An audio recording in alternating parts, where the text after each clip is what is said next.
Saludos estudiantes de la Palabra de Dios. Qué bueno poder encontrarnos de nuevo en nuestro programa Viviendo la Palabra. Este programa es un esfuerzo de la comunidad pastoral de las iglesias Lifehouse para difundir los estudios bíblicos que impartimos a nuestra comunidad de fe. Si usted tuviera la ocasión de acompañarnos presencialmente, estos mismos estudios bíblicos los repasamos los jueves a las 7 de la noche en el auditorio de nuestra iglesia Lifehouse en Cipreses de Curriabat.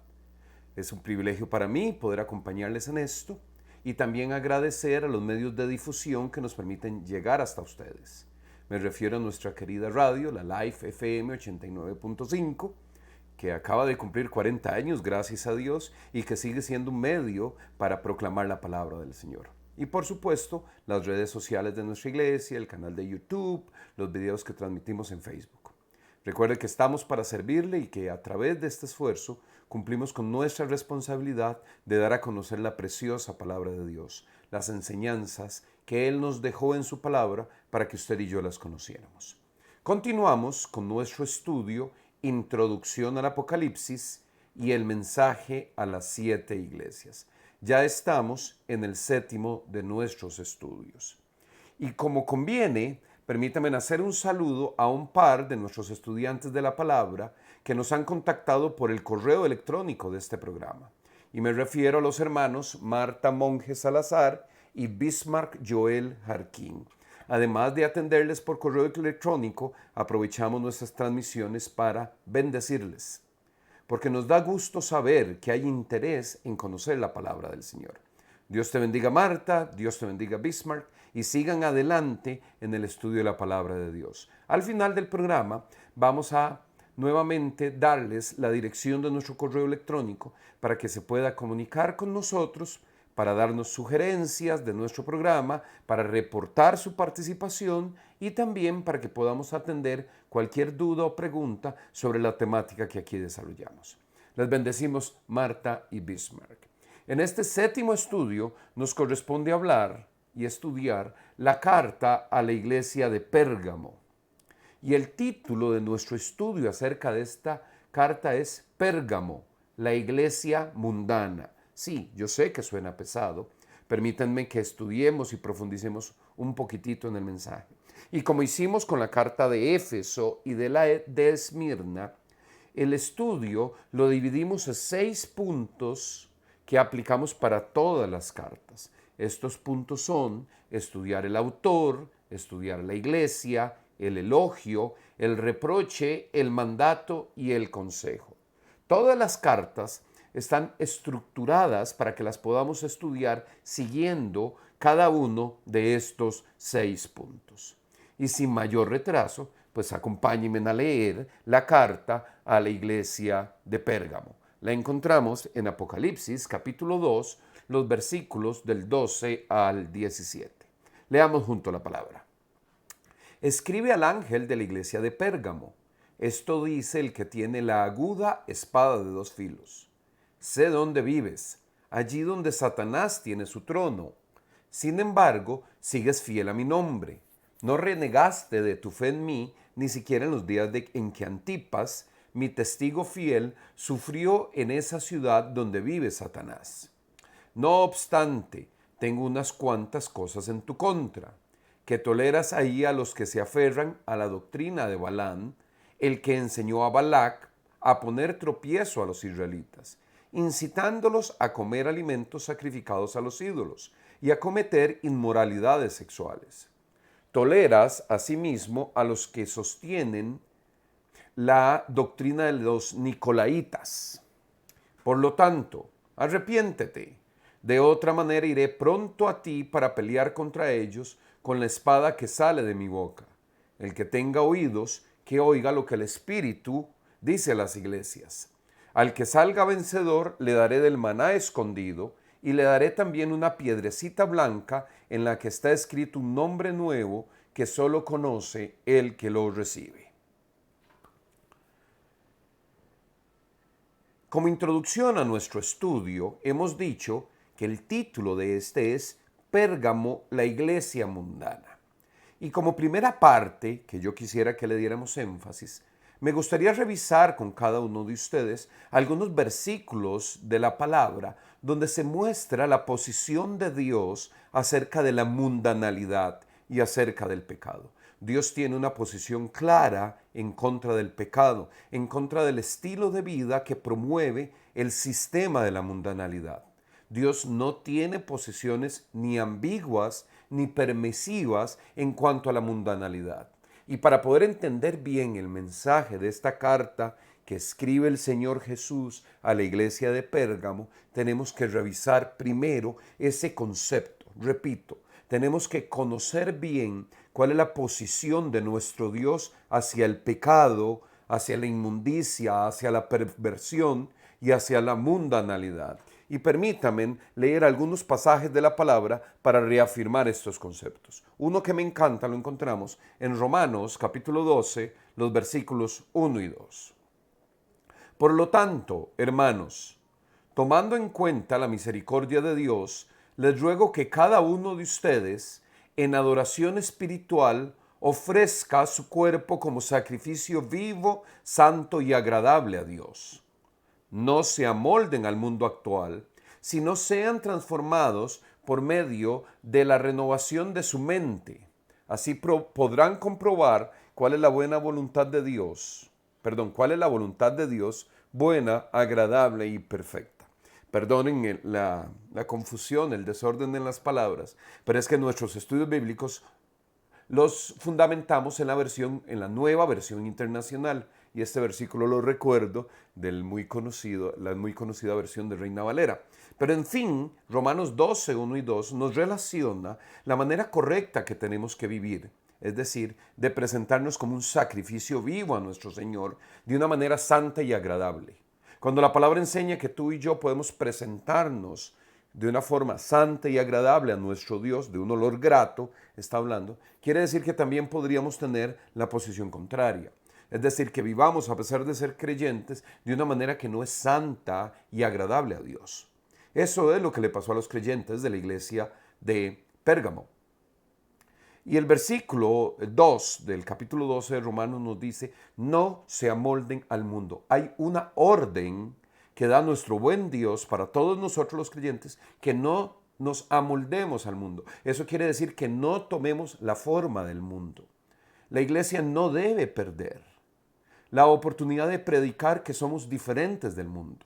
La iglesia es un contracorriente al mundo. Si el mundo va en una dirección, la iglesia enseña en dirección contraria. No nos amoldamos al mundo. No anhelamos tener conciliaciones con el mundo. Somos opuestos y contrarios. Y dice el apóstol Pablo en este capítulo de Romanos que para poder comprobar la voluntad de Dios, que es buena, agradable y perfecta en nuestra vida, tenemos que ser contrarios al mundo. Otra joya de la palabra. Santiago, capítulo 1, en el versículo 27. La religión pura y sin mancha delante de nuestro Dios Padre es esta: atender a los huérfanos y a las viudas en sus aflicciones y conservarse limpio de la corrupción del mundo.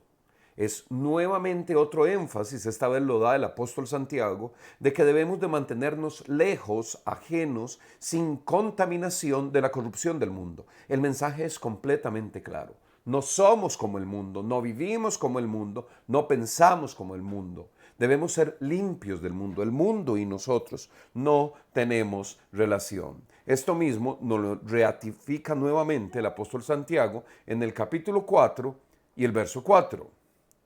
Oh gente adúltera, ¿no saben que la amistad con el mundo es enemistad con Dios? Si alguien quiere ser amigo del mundo, se vuelve enemigo de Dios. Y no solo manifiesta nuestro buen Dios en la palabra que tiene una contrariedad hacia la impiedad y hacia la vida mundana, sino que Dios también tiene contrariedad hacia aquellos que practican esa vida. Es decir, una persona que toma una decisión consciente de ser amigo del mundo, de hacer una conciliación con el mundo. Voy a usar una palabra que vamos a entender mejor cuando termine este estudio de la carta de Pérgamo. Aquella persona que quiere casarse con el mundo, vivir en intimidad con el mundo, se vuelve enemigo de Dios. Dios no tolera estas condiciones. Dios tiene una posición firme y definida en contra de la mundanalidad y del pecado. Un último pasaje es un texto que encontramos en Primera de Juan capítulo 2, los versos 15 al 17. Y en este versículo, en estos versículos, el apóstol Juan lo dice de una manera contundente. No amen al mundo ni nada de lo que hay en él. Si alguien ama al mundo, no tiene el amor del Padre. Porque nada de lo que hay en el mundo, los malos deseos del cuerpo, la codicia de los ojos y la arrogancia de la vida, proviene del Padre, sino del mundo. El mundo se acaba con sus malos deseos, pero el que hace la voluntad de Dios permanece para siempre. De este versículo, de estos versículos, podríamos tener un estudio bíblico completo. Y no podemos extendernos mucho en él. Pero yo sí quisiera decirte, de una manera puntual, que el que hace la voluntad de Dios permanece para siempre, que el que se mantiene limpio del mundo está haciendo la voluntad de Dios, que no solamente es estar en contra de Dios, que Él define con claridad su oposición a la mundanalidad, sino también que eso destruye nuestra vida. Es un negocio que no sirve, hacer conciliaciones con la mundanalidad y con el pecado. Después de haber visto la posición de Dios en cuanto al pecado y a la mundanalidad, que es firme y contundente en la palabra, Dios no cambia, no se ha acercado ni un poquito a las prácticas mundanas y a las prácticas de impiedad. Dios siempre las ha juzgado con severidad. Después de haber visto eso, pues vamos al primer punto de nuestro estudio de la carta. El autor de la carta a la iglesia de Pérgamo.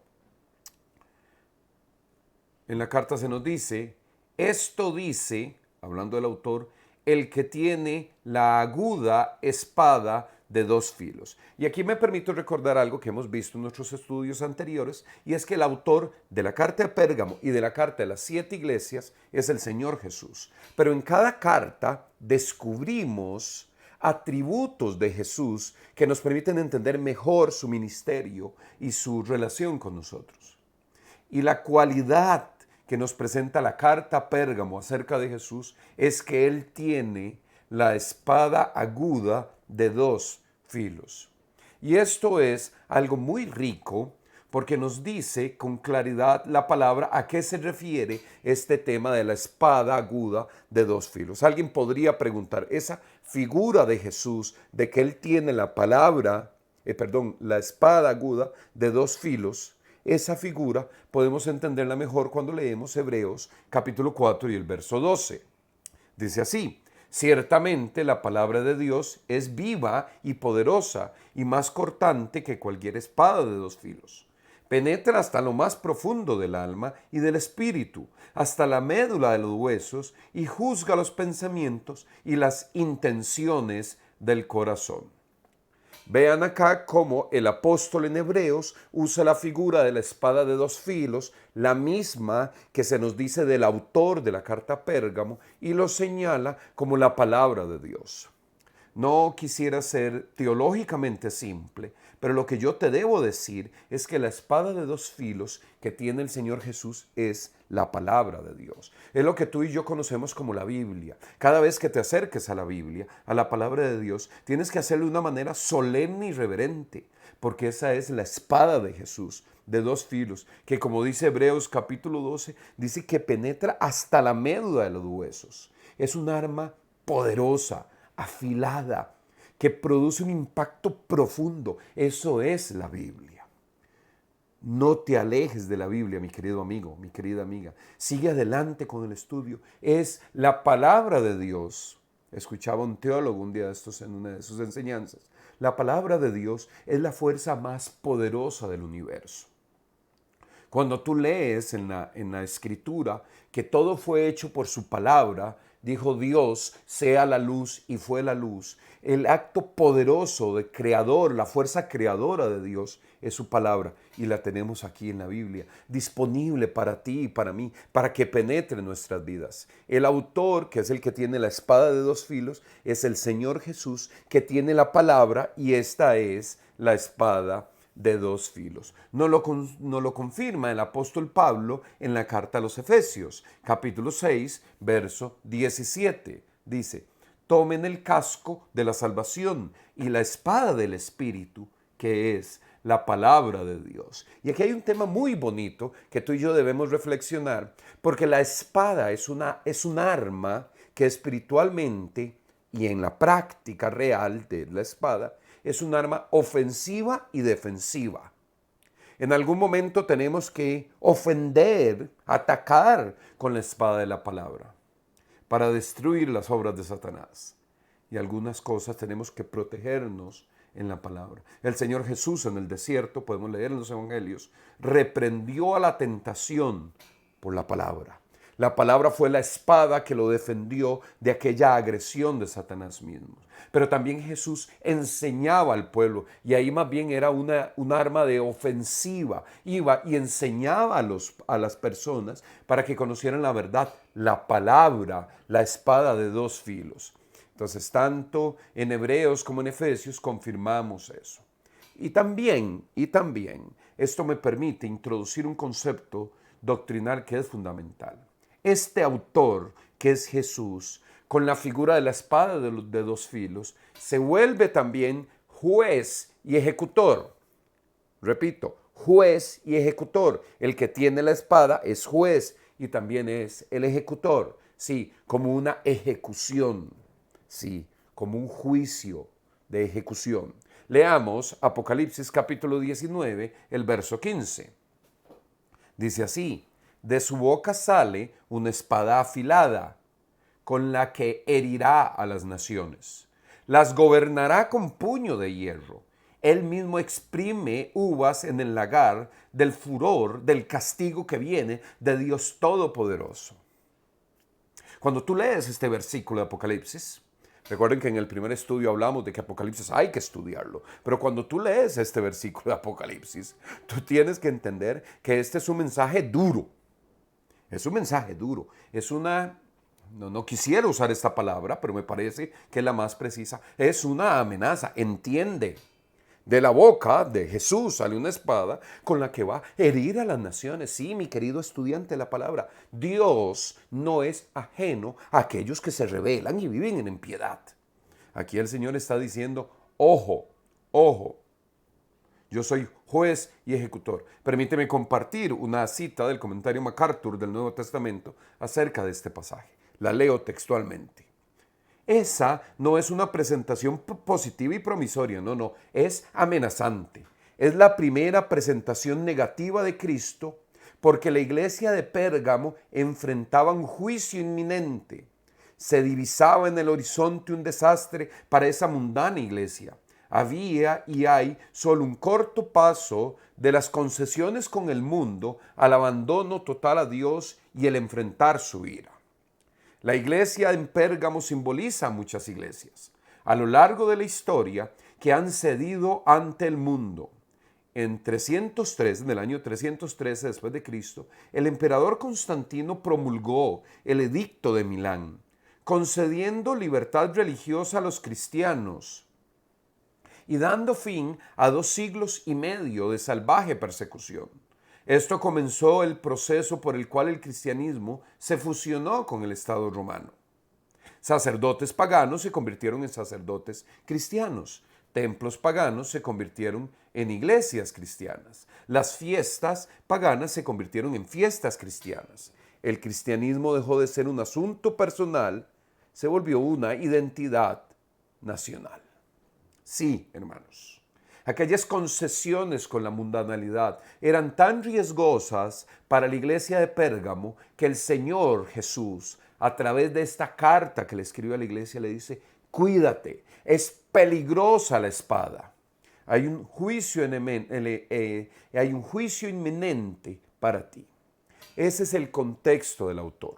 El autor es Jesús con la espada de 2 filos que penetra el alma, que también es una espada de juez y una espada de ejecutor. Ahora permíteme pasar al siguiente punto de nuestro estudio de cada iglesia, y es lo que sabemos acerca de la iglesia. En el relato bíblico tenemos muy poca información que podamos relacionar con la iglesia de Pérgamo. Solamente hay un versículo en Hechos capítulo 16, versículos 7 y 8, donde se menciona una zona donde estuvo Pérgamo. Dice así la palabra: cuando llegaron cerca de Misia, intentaron pasar a Bitinia, pero el Espíritu de Jesús no se lo permitió. Entonces, pasando de largo por Misia, bajaron a Troas. Debo decirte que Misia es la región donde se encontraba la ciudad de Pérgamo. Hoy sobrevive esa ciudad bajo el nombre de una ciudad turca llamada Bérgama. Es decir, la única referencia posible que tenemos es que cuando Pablo pasó por ahí, la única mención que tenemos es que Pablo pasó por cerca de Misia, y Misia era donde estaba Pérgamo.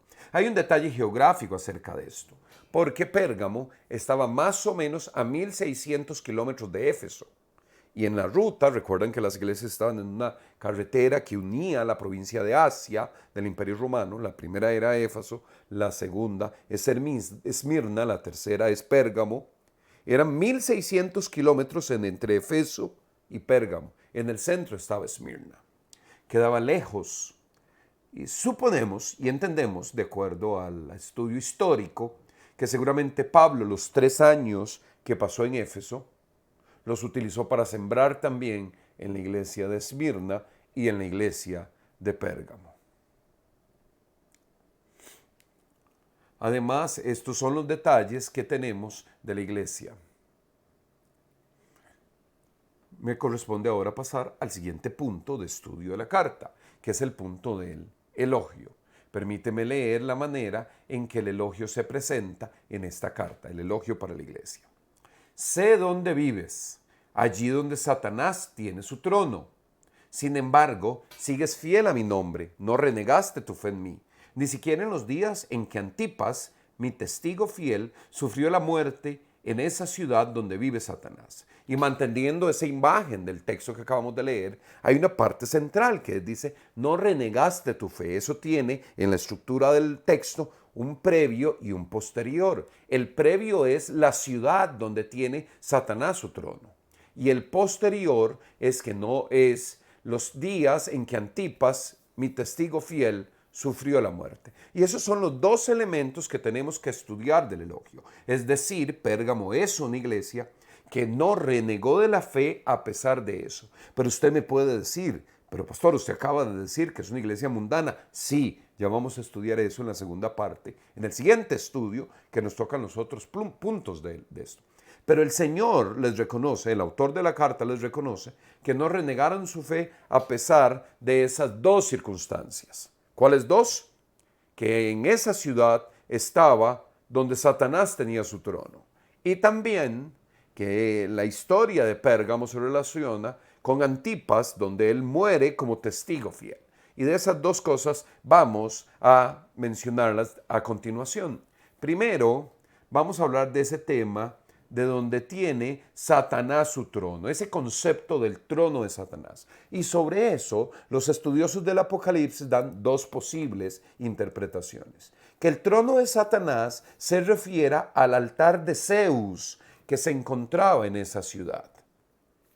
Y voy a citar, vamos a presentar una imagen de lo que era el altar de Zeus, y no se llame al error. La palabra altar despista un poco, esto es una cita del libro Ciudades del Nuevo Testamento en Asia Menor. La palabra altar despista un poco. La estructura es monumental. Era un monumento a Zeus. Y con columnatas en forma de herradura de 36 por 34 metros. El podio del altar estaba casi a 5,5 metros de altura. La gran moldura que corría en la base de la estructura, unos 136 metros, representaba una gigantomaquia, es decir, una batalla de los dioses y los gigantes. Era una de las más grandes obras del arte helénico. Esa imponente estructura, ese imponente monumento era en el que se encontraba en Pérgamo. Ese era el altar de Zeus. Y entendemos que una posibilidad de lo que se refiere a la carta es que cuando menciona donde Satanás tiene su trono, se refiere a esto, al gran altar de Zeus que estaba allí. Hay otra interpretación también que podemos ver, y ahí usted puede ver esa imponente estructura que era el altar de Zeus. También hay otra interpretación acerca de esta frase del trono de Satanás, y se refiere a la adoración del dios Esculapio. Esta también era una costumbre y una práctica muy arraigada y en la ciudad de Pérgamo, y hasta había un templo para la adoración al dios Esculapio. Te comparto lo siguiente. Esculapio era el dios de la sanidad y las personas iban de todas partes del mundo antiguo hasta Pérgamo en busca de ser sanadas en su altar. A Esculapio se le describía como una serpiente, y en su templo deambulaban libremente serpientes no venenosas. Imagínese esto, mi querido amigo, un templo dedicado a un dios y aquello era un nido de serpientes.